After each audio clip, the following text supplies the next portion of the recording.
Hold on a second. Was that actually shot during a thunderstorm at night? Look closely.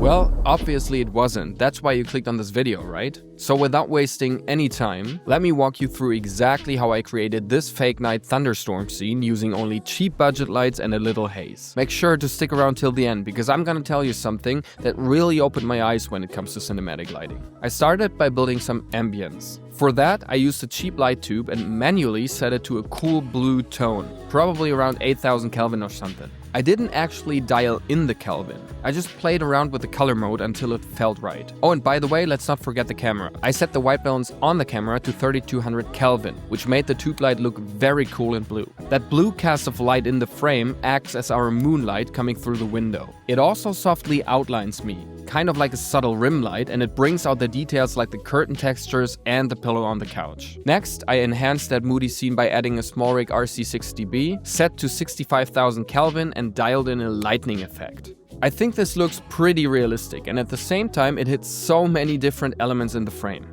The couch, the pillows, and parts of the wall. This gives the whole image more depth and shape.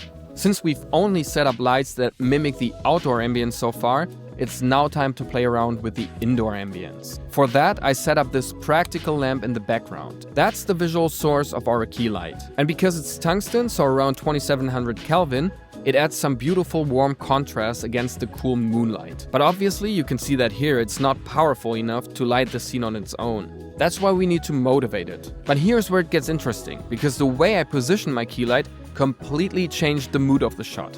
After seeing this, you'll rethink how you light your scenes in the future. So I added another RC60B as my actual key light and set it to 3200 Kelvin to match the warm tone of the practical while being slightly cooler for more natural skin tones. I rigged it from above, put on a softbox and a large diffusion panel in front of it, so basically double diffusion to keep the skin really soft. Now here is what really struck me. I think one of the biggest mistakes I used to make was always lighting from the side, but top lighting is so underrated. I mean, look at the difference. This is how it looks with intentional top lighting, and this is what it looks like with side lighting. You can definitely see something's off.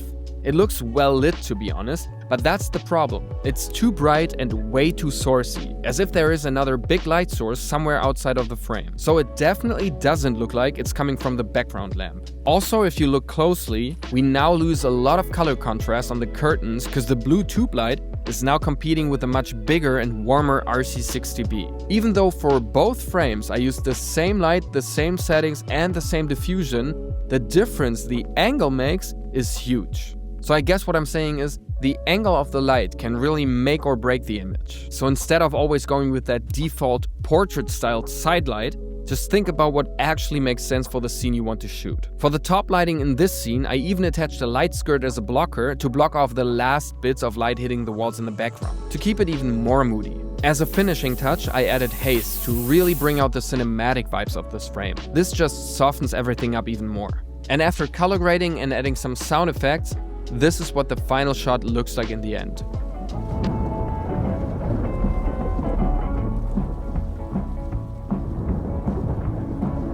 What do you think? What would you have done differently? Tell me in the comments. Alright, I guess that's it for this one, and I'll see you in the next one. Peace.